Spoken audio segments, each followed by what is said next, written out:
안녕하십니까. 2022년 충주학 신진연구자 학술 연구과제 공모사업으로 선정된 한국국학진흥원 전임연구원 이세롬입니다. 제가 이번에 발표할 주제는 조선 후기 은일 공간으로서의 충주입니다. 발표 시작하도록 하겠습니다.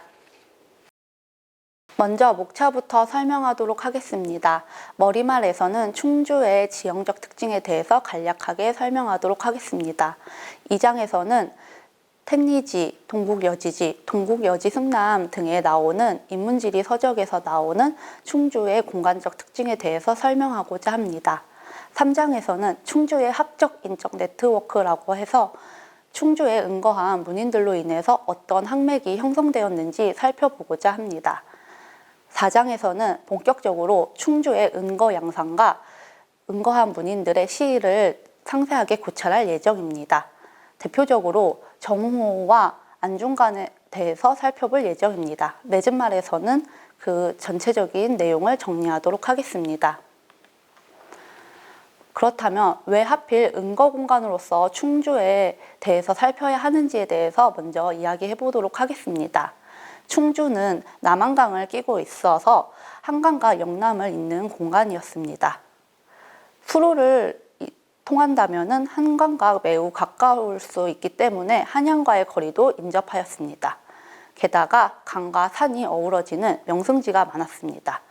이러한 특징들로 인해서 굉장히 아름다운 공간이기 때문에 속세와 멀리 떨어진 느낌을 주면서 동시에 도성과 멀리 떨어져 있지 않기 때문에 중앙 권력과 완전히 단절되지 않는 은일 공간의 이미지를 충주가 갖고 있습니다.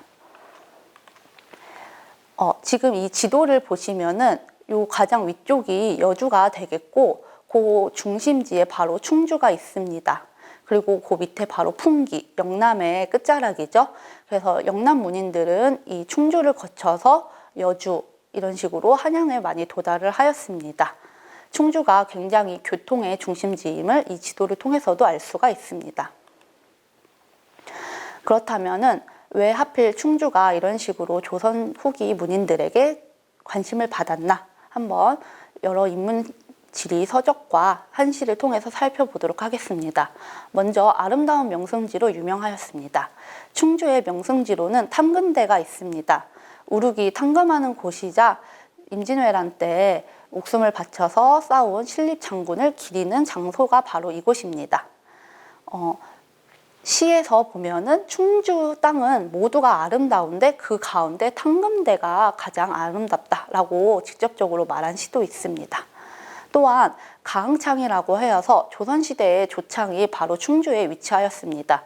세곡을 운반하는 세곡선들이 드나들고 그로 인해서 상권이 형성되었기 때문에 굉장히 물자가 풍부하였습니다.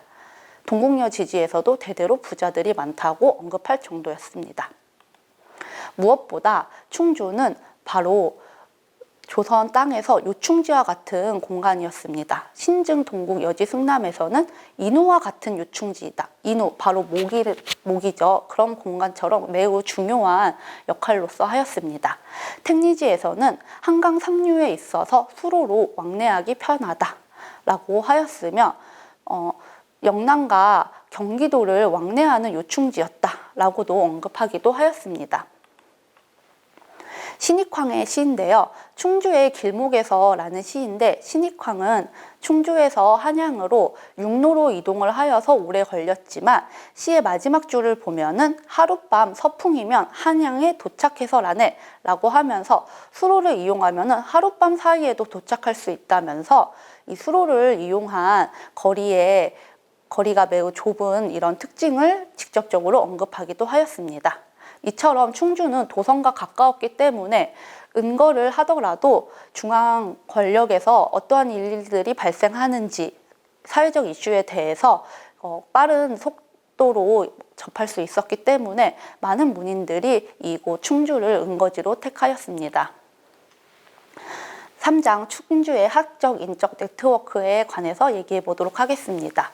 학적 인적 네트워크를 가장 잘 드러내는 공간이 바로 서원입니다. 서원은 아무래도 그 지역의 중심 인물을 배양하는 곳이기 때문에 이 서원을 통해서 충주의 어떤 항맥이 발전했는지를 우리가 잘 확인할 수 있습니다. 충주에는 세 곳의 서원이 있습니다. 운곡서원, 팔봉서원, 누암서원이 바로 이 세 곳입니다. 전체적인 이 서원들, 호서 지역의 서원들 중에서도 충주에 핵심 인사들이 많이 배양된 것을 확인할 수 있습니다. 충주의 서원에 대해서 간략하게 설명하자면은 팔봉서원은 충주의 최초의 서원입니다. 기묘사화로 인해서 응거하게 된 문인들을 많이 배양했습니다. 바로 양명학의 양산지로서의 이 충주가 큰 역할을 하였음을 알려주는 곳이기도 합니다. 가장 핵심적인 서원이 바로 누암서원입니다. 호서 살림의 뿌리라고 할 수 있는데요. 서인 노론계의 핵심 인사들인 송시열, 민정중, 권상하, 정호 등이 배양되고 있습니다. 노론의 핵심 인사로서 충주가 조선 후기 기호학파의 중심지였음을 밝혀주는 서원이기도 합니다. 송시열의 제자인 권상하와 정호가 스승과 함께 배양됨으로써 이제 큰 의미를 갖게 되는데요. 이 정호의 배양을 해달라고 상소한 유생의 상소문에는 이 송시열과 권상하, 정호의 관계를 주자와 그의 제자인 황강과 채침에 비견하기도 하였습니다.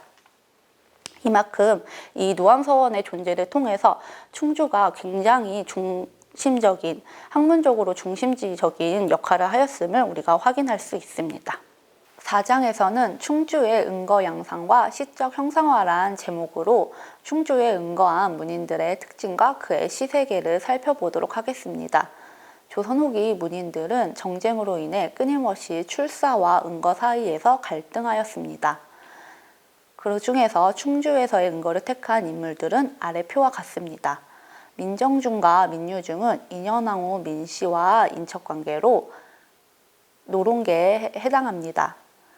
이현석은 1695년 청풍부사로 부임하였다가 명사 강모 편찬을 위해 청풍 인근인 충주에서 은거를 택하였습니다. 신우재는 남인문인으로 갑술 황국으로 인해 여주에 유배된 뒤 해배하고 충주에서 은거하였습니다. 정호는 노론계 문인으로 송시열의 제자입니다. 영풍과 함께 충주를 오가면서 주로 은거하였습니다. 안중간과 안석경은 부자 관계로 노론계의 문인인데 안중간의 은거 계기는 뚜렷하게 밝혀진 바가 없습니다. 안석경은 안중간이 충주에서 은거할 때 태어나면서 계속 충주에서 함께 자랐습니다. 19세기 문인으로는 이학규가 있습니다. 시기를 살펴본다면 대부분 정쟁이 극심하던 시기로 정쟁에서 화를 당하던 문인들이 대부분 충주에서 은거를 하면서 몸을 피하고 다시 관직으로 진출하면서 자주 오갔던 것을 확인할 수 있습니다. 전체적인 충주에서 은거한 문인들의 특징은 대부분 노론계 문인들이 많았음을 알 수 있습니다. 누암서원에서 그 존재를 한 번 더 확인할 수 있었는데요. 또한 출사와 은거를 반복한 탓에 대부분 은거 기간이 채 1년이 되지 않습니다. 자주 충주에 내려와서 은거를 하긴 하였지만은 한 번 머물던 시간이 대부분 1년에서 2년 남짓합니다. 그럼 그 중에서 왜 하필 정호와 안중간에 집중을 하였나 살펴보도록 하겠습니다. 정호의 삶 같은 경우에는 여의정, 좌의정 즉 권력의 중심지에서 활동을 한 문인입니다. 그런데 반대로 기사황국, 갑술옥사 등 여러 가지 정쟁이 발생할 때마다 고초를 겪기도 하였습니다. 이로 인해서 잦은 유배를 겪었는데요. 정호는 스승을 송시열로 모셨으며 권상하와 자주 교류하였습니다. 송시열과 권상하는 모두 호서에서 은거한 문인들로 정호의 은거도 이에 영향을 받은 것으로 보입니다. 정호가 은거한 누암의 위치를 빨간색으로 표시를 하였는데요. 충주에서 남한강 물줄기가 흐르는 곳으로 그 인근에는 탐금대라는 경치가 좋은 명소가 있고 달천강이 흐르고 있어서 수로를 통해서 한양으로 접근하기에 매우 용이한 지역에 은거하였음을 우리가 확인할 수 있습니다. 정호가 처음 은거하면서 쓴 시입니다. 강산에서 오래도록 늙어갈 것이라고 하면서 누암에서의 은거를 다짐하는데요. 은거의 대표적인 분인인 도잠을 언급하면서 자신도 도담처럼 은거할 것이라는 것을 표출하기도 합니다. 그런데 왜 하필 충주를 택했나라는 것이 구절의 마지막에 보입니다. 형제 있는 곳, 떠나면서 고향 땅 그리워한다네 라는 표현을 통해서 정호의 고향이 충주였기 때문에 이 충주를 은거지로 택하였음을 확인할 수가 있습니다. 두 번째 시입니다. 단순히 정호는 고향 땅에 오기 위해서 은거를 택한 것이 아닙니다. 바로 정치적인 문제인데요. 그것이 뚜렷하게 확인할 수 있는 시입니다. 세 번째 구에서는 우리 군왕 악기 연주의 무병함을 기뻐하고 라고 하면서 경서의 구절을 인용하였는데요. 군왕이 건강하기 때문에 나는 이것을 기뻐하면서 은거할 수 있다 라고 하면서 은거를 택하는 과정에서도 군왕의 건강, 군왕의 덕치를 칭송하는 모습을 보입니다. 이 모습은 바로 위정자로서, 관직자로서의 자신을 잃지 않는 모습입니다. 마지막에는 정호가 왜 은거를 택했는지 뚜렷하게 확인할 수 있습니다. 존주 두 글자는 시위가 될 것이니 라고 하였는데요. 시휘란 세상에서 꺼리는 단어를 말합니다. 기피하는 단어라는 뜻이죠. 존주는 조선 후기 문인들에게 굉장한 중요한 의식을 뜻하는 단어입니다. 이것이 세상에서 꺼리는 단어가 됐다는 것은 세상의 도가 어긋났다는 뜻이기도 합니다. 이 시를 쓰면서 정호는 주석을 달아서 최석정으로 인해서 자기가 모함을 받아서 은거를 하게 되었다라고 밝혔는데요. 최석정은 송시열, 정호의 스승이죠. 관계가 좋지 않았습니다. 최석정이 도를 해친다는 유생들의 상소를 받게 되었는데요. 그 상소의 배후에 정호가 있다는 의견들이 많이 올라왔고 정호는 자신은 그 배우가 아니다 라면서 자신의 결백을 주장하기 위해서 은거를 택하였습니다.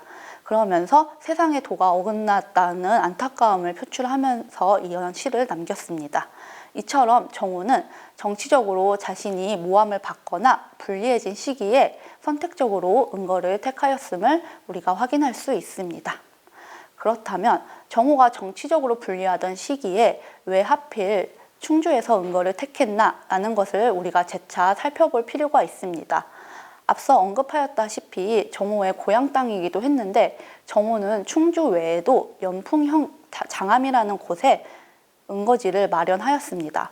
그러면 이 두 곳을 오가면서까지 왜 충주에서의 은거를 고집하였나 우리가 생각해 볼 필요가 있습니다. 이 시는 또 다른 은거지인 장암에서 누암으로 이동을 하면서 쓴 시입니다.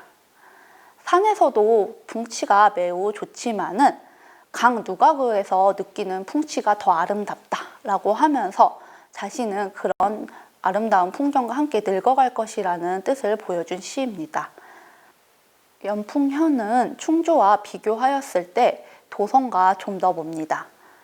게다가 앞서 지도에서 살펴보았듯이 누암 같은 경우에는 바로 강가와 연결되어 있어서 수로를 활용하여 도성과 가깝게 접근할 수 있습니다.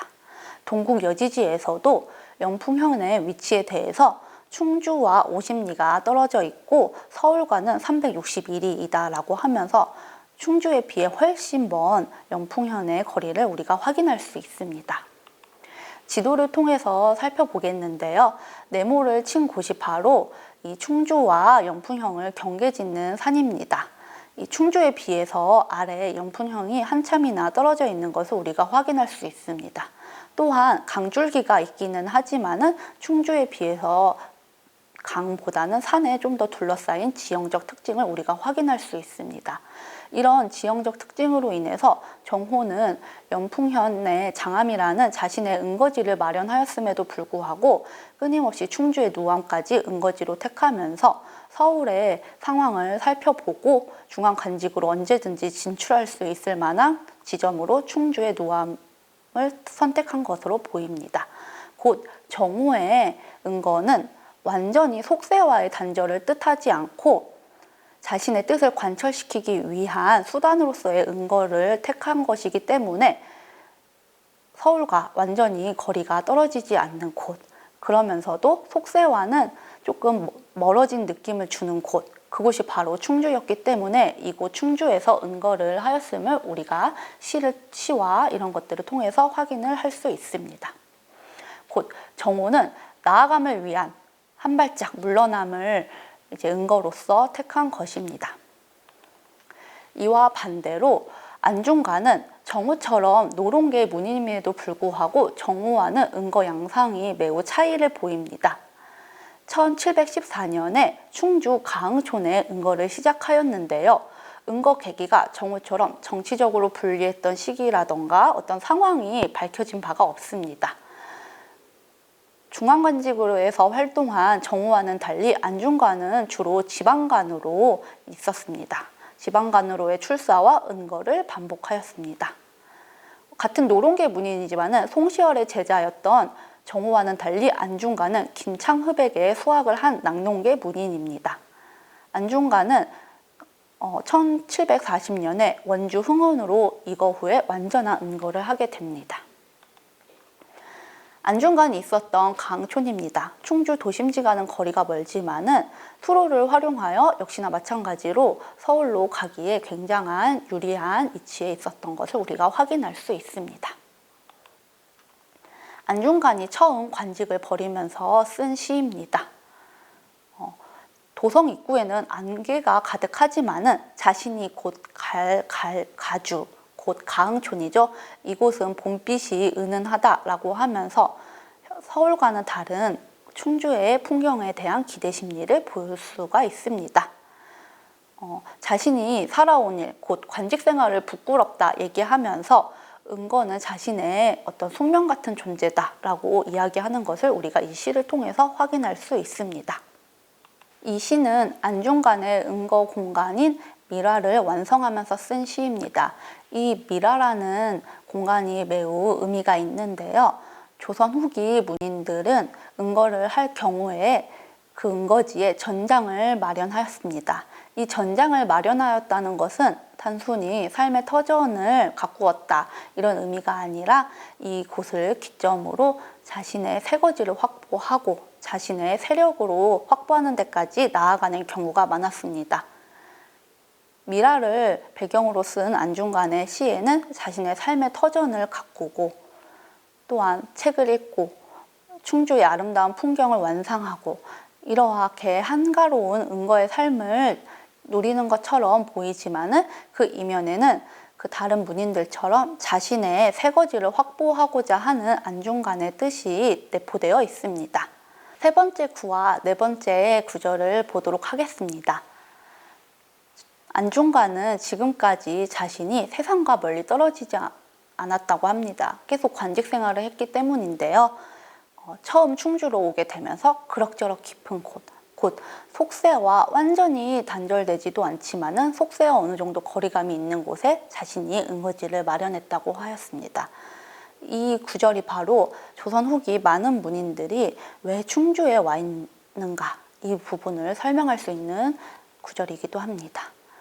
도성과 떨어지지 않았기 때문에 도성의 방향이나 어떤 관계 이런 것들을 좀 더 예민하게 확인할 수 있었고 동시에 도성과 그렇다고 해서 가깝지는 않았기 때문에 자신이 어느 정도 나는 은거를 하고 있다 이런 기분을 또 느낄 수도 있는 곳이 바로 충주였기 때문입니다. 안중간은 은거지답게 자신은 이제 세상과 조금 거리를 둔 채 살아가겠다라는 뜻을 표출하면서 이제 시를 마무리합니다. 안중간은 이런 식으로 계속해서 자신은 그동안 좀 삶이 괴로웠고 그래서 이렇게 충주에서 은거하게 되었다. 이런 자신의 뜻을 시로서 표출하였습니다. 갈등의 연속이 계속해서 안중간의 삶에 보이는데요. 완전히 그렇다고 해서 나는 이제 관직을 할 수 없어 라고 하면서 단념하기에는 아직 안중간의 미련이 컸기 때문에 적당한 공간인 바로 이 충주에서 은거를 한 것임을 이런 시들을 통해서 확인할 수 있습니다. 끊임없이 출사와 은거 사이에서 갈등했던 안중관은 끝내 지방간에 진출하지 못한 채 자신의 관직 생활을 단념하게 됩니다. 그러면서 안중관의 눈에는 아름다운 충주의 풍경이 들어오게 되면서 자신이 이제 삶을 마지막으로 누릴 곳은 충주다라고 얘기하면서 충주의 아름다운 풍경들을 묘사하기 시작합니다. 그러한 공간이 바로 충주의 수북인데요. 수북의 정확한 위치에 대해서는 안중관의 시에서만 등장하기 때문에 알 수 없습니다. 다만 시에서 묘사한 것으로 통해 유추해 보았을 때 안중관이 살던 가흥창 위쪽 물가를 뜻하지 않나 라고 짐작할 뿐입니다. 이 수북에서 많은 인물들과 교류를 하면서 안중관은 점차 충주의 삶에 만족하고 관직을 단념하는 모습을 보입니다. 태상사가 뜬구름 같다 라고 하면서 그동안 복잡했던 자신의 뜻을 표현하기도 하고 자신은 이제 노년의 몸으로 소유할 뿐이다 라고 하면서 관직에 단념한 모습을 시를 통해서 표출하였습니다. 그렇다면 안중관은 왜 충주 가흥을 은거지로 택했는가 다시 한번 정리할 필요가 있습니다.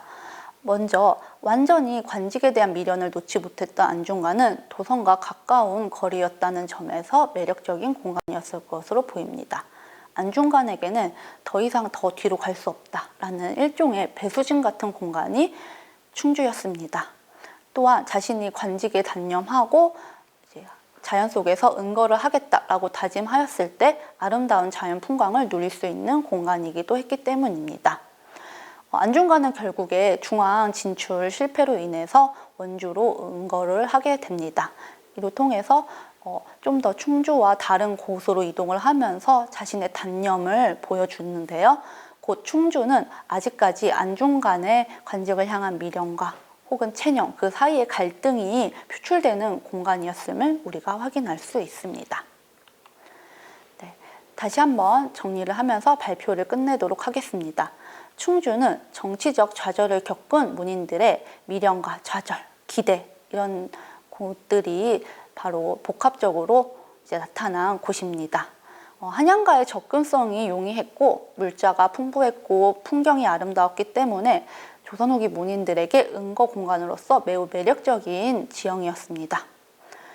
충주에 있는 사원의 존재가 기호사림의 중심지였다, 충주가. 그런 것을 또 우리가 알 수 있었습니다.